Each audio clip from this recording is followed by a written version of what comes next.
Krista McAllister, and welcome to Cerius Leadership. Whether you're growing your business or another area of your life into what you want it to be, I welcome you. And today I am joined by selling strategy expert, Darrin Gutman. Darrin, thank you so much. Yeah, thanks for having me. I'm excited to get into kind of your area of expertise because I know you've got decades of honing it to where you have it today. And I'm so excited to have you share it with myself and our audience. When you look at the challenge of growing a business, it goes through so many different growth curves. I'm sure you have seen them all. And one of those first growth curves most businesses go through, it's getting from that inception to 1 million in revenue. I think the latest stat I've seen is that only about 5% of businesses make it beyond that $1 million achievement. From your experiences, what do you see as some of the biggest challenges to breaking past that first 1 million in revenue? Well, I'm coming at it from a sales and marketing standpoint. There's a lot of different ways you can look at that question, but from a sales and marketing standpoint, what I tend to find is many business owners came from a corporate job where they're an expert in their field, but their field is not sales and marketing. So when they start their business, they tend to start with their warm market, and they tend to have a fairly robust one. And so they do well out of the gates, and then they get 6, 8 months in, maybe a year, maybe a little bit more, and they realize they've tapped out of their warm market, and now going after cold business is a big surprise because it's a huge difference. And so that's the setup. To answer your question, it would be that marketing and sales plan. Do I have a plan to do something outside of my expertise that I've never really done before, but now that I'm a business owner and I have to do everything, can I pull it off, especially when going after cold business? I find that to be one of the biggest challenges that we find with all the people in our community. Yeah, I can see that from the perspective of having hired a number of salespeople, even looking at just going off of Rolodexes. Those Rolodexes have a very short life on them. And so regardless of the size of business, we can't necessarily hire for that Rolodex. We've got to hire for marketing and a sales process. And it's interesting if that's the biggest barrier to getting over that 1 million. So I think it's one of the biggest barriers in business, period, that you're hitting on. Quite possibly. What are some of the things that you work with business owners? And I know that you work with a lot of businesses in that 0 to 1 million mark. Yeah, that's what we focus on. Why did you decide that that really is where you can make the biggest impact, is helping companies get over that 1 million mark? Why did I choose it? Well, so in 2002, I launched our parent company called Propel Sales Solutions, and that company focuses on businesses between 5 and 50 million, but 5 and 20 is really 5 million and 20 million is our sweet spot. But looking at who I am as a person, I really love startup. I love that mode. I love that time. I love that energy. I love the frustration. And so I always wanted to get into that area, but being able to afford to serve those people was near impossible. And so when I finally came up with a way to do that, I found a blue ocean, because nobody else is speaking to startups that are non-funded, because without the money, what's a consultant supposed to do? I don't blame anybody. There just isn't a service to go after those people. So once I figured that out, then I found myself in the midst of my passion project. I love doing this startup. And so what we did is we just found a way. Everything we do now for that sector is in group. So by doing it in group, everybody pays less and we still make our money. So that's how I was able to get into that area. But since it's untapped, it's really been a lot of fun to help people understand how to build the foundation of their sales and marketing plan. Well, I can imagine being in a group meeting. The great thing about that sometimes is you learn through others' experiences, not just your own struggles. Absolutely. So as you're helping them figure out that sales strategy, the go-to-market, how do we sell we have this amazing service, we have this amazing product. How do we now get it to market? And you mentioned in a cold market. Yep. So how do they do that? So here's the challenge.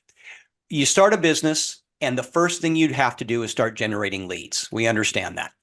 And so what they will do is they know what they offer, they know what their expertise is, and so they'll create a email campaign, maybe a LinkedIn campaign, maybe buy some Google ads, and they fail, and they fail.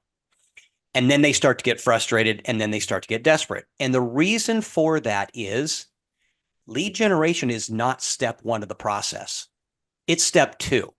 And by skipping step one, you're now cutting corners. And anytime you cut corners, you know what's going to happen there. Step one is figuring out your strategic messaging. How are you different than your competition? It is the toughest thing for a small business owner to figure out, is how to communicate their differentiation in the marketplace. So that's where we start. We start at understanding who they are, who their target audience is, and how to best speak to that target audience. So then when you get your LinkedIn campaign going or your email campaign going, you're delivering the right message to the right audience. That's the beginning of all of it. Even when you look at solopreneurs candidates, we work with a lot of individuals who are selling their services independently in the market. And that has got to be the most challenging thing to do. Because if you narrow where is my value or where am I different, you're almost narrowing your audience and you feel as though you're giving up everyone else that you could be selling. Oh, you're How hitting do you something here. How do you manage through that? Because if I'm not quite $1 million, I need to sell to everyone. And you're telling me I've got to narrow it down to a very specific messaging to a specific audience. Yeah. Okay. Now it's getting fun. We have a niching strategy, and it's really important to understand something. The books we read are not about us. When you're reading Good to Great, you're reading books on businesses that you will probably never, ever be, let alone the great. You're not going to be the good either most of the time. Some people get there. I'm not saying they don't, but for the most part, that's not where we're going. And so when we're reading books on people we aren't, and we're trying to now take that information and apply it to our small business, we're missing. The dots don't connect. So the niching strategy that we promote is, first off, figure out who your audience is, because what you need to do is you need to become known as an expert in a field. And it's impossible to be an expert to everyone. I don't care what your business is. Once you figure out who it is that is your primary target audience, or as it's called, your avatar, you're speaking to that person, you're speaking to that company, you're speaking to that potential client. If something else comes your way that you can do, that you're not reinventing the wheel to do, because that's very expensive. It's a great way to put yourself out of business, but you can do it. But it is outside of your niche. Our strategy is take it. You're in a cash grab. Grab the cash. As long as you can be profitable. Don't take on things where you're working for a dime an hour, but take on things that you can do profitably. If it is your outside of your niche, you go ahead and do that, but continue to promote only that one specific segment. And over time, slowly start to pull away from any of that business that is outside of your core expertise or outside of your core audience as your core audience starts to build. And that is a decision a business owner has to make along the way, but you have to be disciplined. That's the hard, and that's what you're tapping into here, is you have to be disciplined. What's that adage? If you're trying to talk to everyone, you're talking to no one. Well, that's exactly how it goes. And any amount of money and there's always that misconception of, well, if I'm marketing to these individuals, what about those individuals? Those individuals will find you. We're just trying to get as many at-bats as possible with those that we can serve the best and get as many chances to say yes to the business, to the point that we almost need to say no to the business because we have more than we know what to handle. And we've got another, then we've Yeah. got a more service delivery and operational challenge.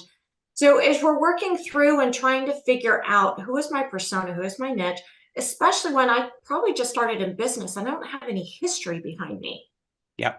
What are some techniques that you go through to get me thinking, who is that persona that I'm serving? Yeah. Who's most likely to need me? To need me. Yeah. Okay. I find that business owners tend to know that. Whether they're disciplined enough to stick with it is the problem. And so what I do is I start with this fact. Every brand is a direct reflection of its founder. If you think about Apple, Steve Jobs has been gone for how long? And that business still operates on the principles in which he started in his garage. Not Wozniak, but Jobs. If you look at Nordstrom is another one I point out. John W. Nordstrom started that business in 1901. Today, that business still operates on the one main thing that he was all about, and it wasn't fashion. It was service. What do they call a salesperson at Nordstrom? They call them a personal shopper. What do they call them at Macy's? An employee. That just goes to the brand of Nordstrom. Okay, so that's where it starts. So what we do is we look at three things. What is the founder's core expertise? What is their passion? And what is their why? The why has been added in the last few years due to Simon Sinek, of course, but it really, really helps. Those three things are like a fingerprint. No two businesses are the same when their founder really identifies with those three things: core expertise, their passion, and their why. They might do the same thing as the guy down the street or the gal up the street. Doesn't matter. Those three things. So what we do is we build their differentiation around those. And then from there, you have to manufacture it. The next step is then what you're talking about. Who's the audience that needs this primarily? What's the primary? And so here's how we determine what your primary target audience is. It is the people that you click with the best. It is the people that you offer the greatest value to. It is the people that you enjoy, they appreciate you, and that you are most profitable. That's what I consider the perfect win-win. If you can describe that one person, and now let's go out and get 20, 30, 40 of those people, now you are taking your differentiation and offering it to an audience that you know needs it, wants it, will accept it, buy it, and so forth. That's our strategy. And I can see that by taking that, and as my company grows, there's a system in place now. I've got a clear definition. I'm able to communicate it. I love the consistency. We're sticking with it. Yes, we're taking business from over here, but any dollar that we spend on marketing, here is where we are spending it. We're not chasing the shiny object syndrome and the latest and the greatest offering that just came out. Mm-hmm, mm-hmm. So we're very focused in that. As a business owner, selling my product, that is so challenging to stick to that consistent messaging. I continually want to change it in almost every conversation as I'm testing it out and as I'm growing. How do you keep me focused on that initial messaging? Or is there a system for testing it out and getting feedback and then adjusting it? Because that's in my mind, I want to test until I forget what the original hypothesis was.